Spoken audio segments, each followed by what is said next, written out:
Hello students, आज हम NCERT book पर आधारित 12वीं क्लास के बच्चों के लिए डिटर्मिनेंट्स चैप्टर शुरू कर रहे हैं। इसके पहले वाले वीडियो में हम आपको मैट्रिक्स के बारे में पूरी जानकारी दिए थे। यह चैप्टर थोड़ा मैट्रिक्स से ही रिलेटिव है, ऑब्जेक्टिव पार्ट से ही रिलेटिव है। तो आइए इस वीडियो में हम आज आपको डिटर्मिनेंट्स के बेसिक चीज़ों को, उसे डेफिनेशन से संबंधित बातों को ही आज हम पढ़ते हैं। तो आइए आज हम इसको बताते हैं। डिटर्मिनेंट्स चैप्टर मैट्रिक्स से ही रिलेटिव है। आइए डिटर्मिनेंट्स के डेफिनेशन को समझने से पहले हम थोड़ा सा मैट्रिक्स के में थोड़ा सा आते हैं। इस एक्टिविटी को पहले समझें, उसके बाद आप सारी का डेफिनेशन समझ जाएंगे। यहाँ कुछ मैट्रिक्स शो किए गए हैं। A1 B1 A2 B2, 2 गुणे 2 कोटि का एक आव्यूह है। ये 2 गुणे 1 का है और ये C1 C2 2 गुणे 1 का है। आप आव्यूहों का गुणा समझ चुके हैं। इसका गुणा इजली कर सकते हैं। इसकी पहला पंक्ति इसके पहले स्तंभ में गुणा करते हैं तो ये 1 एलिमेंट मिलता है। A1x प्लस B1y ऐसे शो करेंगे। इसका गुणा फिर इसमें करेंगे A2x में और B2y में, इसको जोड़ लेते हैं और बराबर C1 C2। ये गुणा आप समझते हैं। अगर दोनों पक्षों की तुलना करें, आपको पहले से पता है कि दो आव्यूह तभी बराबर होते हैं जब उनके संगत एलिमेंट्स बराबर हों और वो दोनों समान क्रम के हों। तो फिर A1x प्लस B1y बराबर C1 होगा और A2x प्लस B2y बराबर C2 होगा। आप ध्यान दीजिए, यहाँ नोट करने वाला पॉइंट है, ये आपको दो लीनियर इक्वेशन प्राप्त हुए। A1x प्लस B1y बराबर C1, A2x प्लस B2y बराबर C2। यहाँ दो रैखिक समीकरण प्राप्त हुए। कहाँ से प्राप्त हुए? ये आव्यूहों के गुणा से। मीन्स ये आव्यूहों का गुणा, ये जो इक्वेशन ये भी इक्वल है तो इक्वेशन है, यह इक्वेशन और ये दोनों इक्वेशन सेम है, एक ही बात है। अर्थात हम रैखिक समीकरणों A1x प्लस B1y बराबर C1 तथा A2x प्लस B2y बराबर C2 को हम इस इक्वेशन के रूप में व्यक्त कर सकते हैं। इसमें कोई डाउट नहीं होना चाहिए। और इसके पहले आपको पता है कि दो लीनियर इक्वेशन का सलूशन कब यूनिक होता है, कब अद्वितीय होता है। क्लास 9th में आप पढ़े हैं, जब A1 अपन A2 और B1 अपन B2 बराबर नहीं है। ये कंडीशन है, A1 upon A2 is not equal B1 upon B2, तो समीकरण निकायों का अद्वितीय हल होता है। अर्थात इस कंडीशन को हम ऐसे भी व्यक्त कर सकते हैं। इसका गुणा करते हैं, A1 B2 और A2 B1 इधर आएगा तो इधर ये ट्रांसफर करेंगे तो minus A1 B2 minus A2 B1 is not equal 0। Means इसमें ये जो इक्वेशन है A1 B2 ऐसे जो पद मिला, ये 0 के बराबर नहीं होना चाहिए। यह व्यंजक का रिलेशन हम इस मैट्रिक्स से बनाते हैं। ये जो matrix A1 B1 A2 B2 दिया गया, इसी के सभी एलिमेंट्स इसमें आए हुए हैं। इसी व्यंजक को जो A1 B2 minus A2 B1 है, इस व्यंजक को ये जो मैट्रिक्स है A1 B1 A2 B2 से संबंधित करते हैं और हम इस व्यंजक को इस मैट्रिक्स का डिटर्मिनेंट कहेंगे। जैसे यहाँ व्यूह A, अगर इसको नोट करते हैं अंग्रेजी बड़े अक्षरों से हम पहले से नोट करते हैं, या व्यूह A है, इसके सारणिक को हम डिटर्मिनेंट ऑफ A या ऐसे मॉड A से निरूपित करते हैं या ट्रायंगल चिन्ह से भी निरूपित करते हैं, प्रकट करते हैं। और इस मैट्रिक्स के डिटर्मिनेंट का वैल्यू ये होगा, इसका गुणा करके A1 B2 minus A2 B1।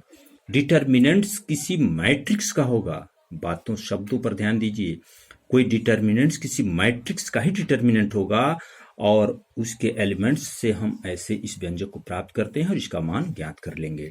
तो अब हम यहाँ क्या देखें कि प्रत्येक डिटर्मिनेंट्स एक अंक से रिलेटिव होगा। प्रत्येक डिटर्मिनेंट के संगत एक कोई अंक होगा। एक गुणा करके आप घटाएंगे तो कोई अंक होगा। जैसे थोड़ा न्यूमेरिकल पॉइंट में आ जाए, यहाँ देखिए अंक में ये डिटर्मिनेंट शो किया गया है। तो इस डिटर्मिनेंट का मान है क्या? आप इसका गुणा इसमें कर रहे हैं, 2 सत्ते 14 और माइनस 5 एक कम 5 ऐसे गुणा करेंगे तो इससे बनाएगा। तो यह इसका आप मैट्रिक्स अगर बनावे यहाँ तो इन अवयवों से 2157 इस मैट्रिक्स का डिटर्मिनेंट ये होगा और उसके संगत एक एलिमेंट 7 हो गया, इसके संगत एक एलिमेंट -5 हो गया। इसको हम सबसे पहला चैप्टर जो फंक्शन आपको बताए थे, फंक्शन से भी जोड़ सकते हैं। फंक्शन के ही रूप में हमें डिफिनीशन देंगे।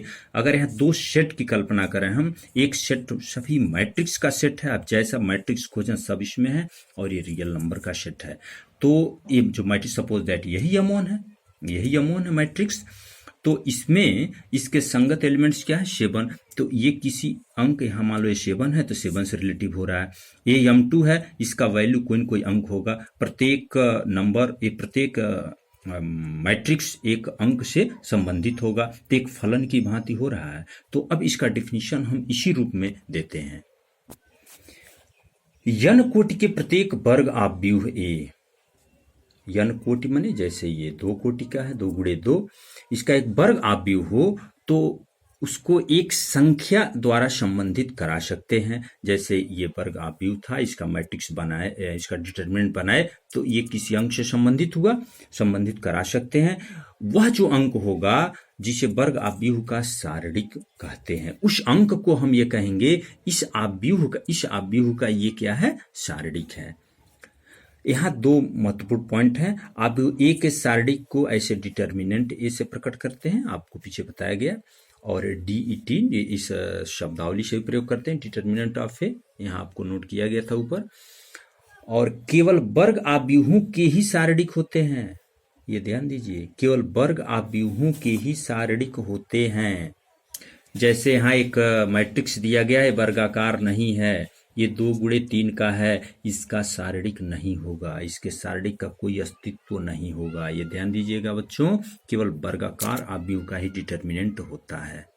अब हमारे पास विभिन्न आकार के सारणिक होंगे, 1 कोटि का होगा, 2 कोटि का होगा, 3 कोटि का भी होगा। इन सभी कोटि के आव्यूहों का मान कैसे ज्ञात करते हैं, तो एक एक करके हम देखते हैं। 1 कोटि का आव्यूह हो, जैसे उसमें एक ही अवयव होगा, 1 गुणे, तो इसके आव्यूह, उसके सारणिक का मान बस वो एलिमेंट से ही होगा ए। जैसे यहाँ मैट्रिक्स 5 यहाँ लिखा गया हो तो इसका डिटरमिनेंट बनाएंगे तो क्या होगा, ए होगा। द्वितीय कोटि के आव्यूह, जैसे आपको डिफिनीशन से पहले जो एग्जाम्पल दिए द्वितीय कोटि का ही था, इसके सारणिक का मान निकालना है तो इसके सारणिक को हम ऐसे लिखेंगे, डिटरमिनेंट ऑफ ए या DTA ऐसे, या ट्रायंगल बना दें। ये तीनों संकेत विभिन्न किताब में विभिन्न तरह का संकेत है, आपको कंफ्यूज होने की जरूरत नहीं है। तो इसका आप डिटरमिनेंट बनाएंगे A1। ये नंबरिंग आपको मैट्रिक्स पार्ट में हम बताए थे। ये 1 मीन्स क्या है, ये पहली पंक्ति पहला स्तंभ, ये पहला अंक पंक्ति को प्रकट करता है, दूसरा अंक स्तंभ को। जैसे इसको आप देखें किस रो में है, किस पंक्ति में है, पहले, किस स्तंभ में है, पहला, दूसरा, ये दूसरे स्तंभ में है। तो पहली पंक्ति दूसरा स्तंभ का ये अवयव है, इसलिए इसको A12 लिखे हैं। आप इसको देखें, ये दूसरी पंक्ति पहला स्तंभ 2 1। तो इसका डिटरमिनेंट लिखना है, तो ये मैट्रिक्स को आप बड़े कोष्टक में लिखते हैं, डिटरमिनेंट्स को केवल लाइनिंग बनाएंगे आप, A11, A12, A21, A22। तो इसका मान निकालना है तो पहले इधर से गुणा करेंगे, जो डार्क लाइन दिखाए हैं पहले ये गुणा होगा, A11 इंटू A22, और इसका गुणा करके आप उसको माइनस कर लेंगे, ये डिटरमिनेंट का मान ऐसे मिलेगा। जैसे यहाँ के एग्जाम्पल हम दिखाए, ये मान लीजिए डिटरमिनेंट 2 गुणे 2 का है, तो इसका मान निकालना है तो पहले इधर से गुणा होगा, 2 गुणे 7 और माइनस 1 गुणे 5। तो 1 गुणे 5 बराबर ये हो गया 7 दूनी 14 माइनस 5, तो ये हो गया 9, इसका मान हो गया 9। इस तरह से कोई भी 2 गुणे 2 का है तो आप इसका मान निकाल सकते हैं। अब यहाँ समझना है आपको, तृतीय कोटि 3 गुणे 3 के आव्यूह का सारणिक हो तो उसके मान कैसे निकालेंगे। मान लेते हैं ऐसे है, आपके पास यहाँ अंक भी इस टाइप के मिलेंगे, लेकिन पहले इसमें आप समझें। ये नंबरिंग में कोई डाउट हो, थोड़ा आप पिछला वीडियो मेरा देखेंगे, ये मैट्रिक्स वाला, उसमें आपको समझ में आ जाएगा। तो इसका विस्तार, इसका मान निकालने की कई विधियां हैं। हम किसी एक पंक्ति के सापेक्ष मान निकालेंगे या किसी एक स्तंभ के सापेक्ष मान निकालेंगे। तो हम ये पहली पंक्ति के रिस्पेक्ट में आपको समझाते हैं और उसी आधार पर आप चाहें तो इसको लेकर इसको आप मान निकाल सकते हैं। तो हम पहले प्रथम पंक्ति R1, इसको आप R1 पढ़ते हैं, R फॉर रो R1, इसको R2, इसको R3, इसका नाम C1 देते हैं, C फॉर कॉलम स्तंभ, ये C1 है, C2 है, C3। तो हम R1 के अनुदिश प्रसार कर रहे हैं।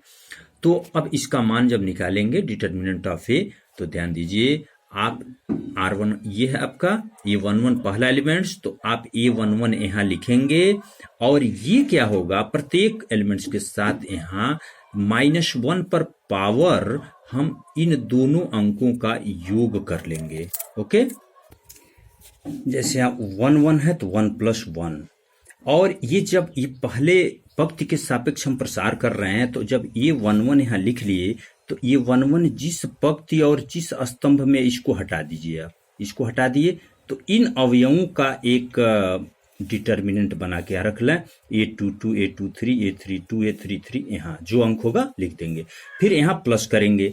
अब इसके रिस्पेक्ट हम करें तो अब आप A12 यहाँ लिखेंगे 12, और यहाँ हमेशा इसके साथ -1 पे इन दोनों अंकों का योग 1 + 2। तो जब यहाँ 1 + 2 हो गया इसको देखकर, और अब ये 1 2 यहाँ देखें 1 2 यहाँ है, तो इस पंक्ति और इस स्तंभ में है, इस लाइन को काटिए और इसको काटिए, तो ये 4 एलिमेंट्स मिल रहे हैं, A21 A23 A31 33, इसको आप यहाँ डिटरमिनेंट बना लेंगे। अब तीसरा एलिमेंट 1 3 लिखेंगे, A13, फिर -1 पे 1 + 3 लिखेंगे, और इसको हटा के फिर हम इन अवयवों का मैट्रिक्स डिटरमिनेंट यहाँ बना लेंगे।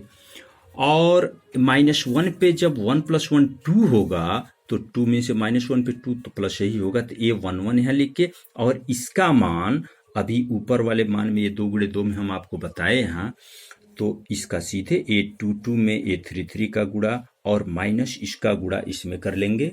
ओके, यहाँ -1 + 2 3 होगा, तो विषम मान है, तो -1 पे ऑड नंबर है तो निगेटिव ही होगा।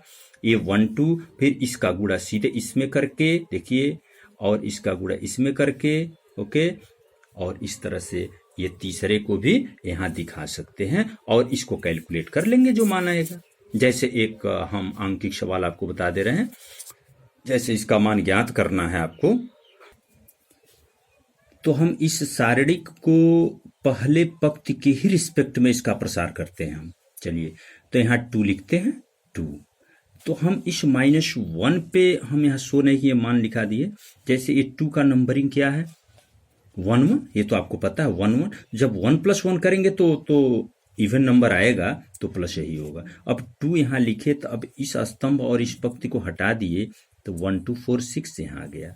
अब 3 का नंबरिंग पहले देखिए आप, 1 2 है, कोई डाउट नहीं, तो 1 + 2 3 8 नंबर है, इसलिए निगेटिव होगा। 3 लिख दिए, इसको हटाएंगे तो 5 2 2 6 5 2 2 6। 4 का नंबरिंग 1 3, ये तीसरा स्तंभ 3, अब पहली पंक्ति, तो 1 3 1 + 3 4 इवन नंबर है, इसलिए प्लस होगा। और इसको हटाएंगे, इसको 5 2 1 4 5 2 1 4 5 2 1 4, और इसका मान जैसे आप निकालते हैं 6 × 1 6 4 दूनी 8, इसमें 6 × 5 30 2 दूनी 4, और इस 5 चौक को 20 2 एकम 2। इस तरह से अब इसका कैलकुलेशन तो आप कर सकते हैं, मान निकाल के एक अंक को प्रकट कर लेंगे। यहाँ ध्यान से आप समझें, ये जो पहली पंक्ति के अनुदिश हम प्रसार किए, यह काम आप दूसरी पंक्ति के भी अनुदिश कर सकते हैं। जैसे यहाँ 2 1, तो आप यहाँ लिखेंगे 2 1, तो 2 1 का नंबरिंग 2 + 1 3 यहाँ लिखेंगे, और इसका ये जो डिटरमिनेंट बनाएंगे, तो इस पंक्ति और इस स्तंभ को हटाओगे तो ये 4 बचेंगे, तो उसका मान यहाँ लिखेंगे आप। इसको लिखना है तो उसका नंबरिंग यहाँ लिखेंगे, और इस पंक्ति और इस स्तंभ को हटा के आप लिख सकते हैं। इस तरह से वो सब प्रसार कर सकते हैं। आप चाहे तो तीसरे से कर सकते हैं, आप चाहे तो स्तंभ से भी प्रसार कर सकते हो। ये प्रथम पंक्ति की लिखे तो आप C1 के रिस्पेक्ट में भी कर सकते हैं। आप यहाँ 1 1 लिखेंगे, यहाँ 2 1 लिखेंगे, और यहाँ 3 1 लिखेंगे, और -1 पे पावर इसके अंकों को, और इसको लिखना है तो इस पंक्ति और इस स्तंभ को हटा के इन अंकों का यहाँ आप डिटरमिनेंट बनाएंगे। इसको लिखना है तो इसको और इसको हटाएंगे तो ये 4 बचेंगे, और ये पॉइंट जब तीसरे स्थान पे लिखेंगे आप, तो इस पंक्ति स्तंभ और इस पंक्ति को हटाएंगे तो ये 4 बचेंगे। थोड़ा बुक भी देखेंगे। इस तरह से हम आशा करते हैं आप डिटरमिनेंट का प्रसार करना, मान निकालना आप अच्छी तरह से समझ चुके हैं। हम अगले वीडियो में आपको एक्सरसाइज 4.1 को सॉल्व करेंगे। यहाँ 4.1, तो मेरा अगला वीडियो ये 4.1 का सॉल्यूशन होगा। तो हम आशा करते हैं कि इस वीडियो से ज़रूर आपको लाभ मिलेगा। आप डिटरमिनेंट को अच्छी तरह समझ चुके होंगे।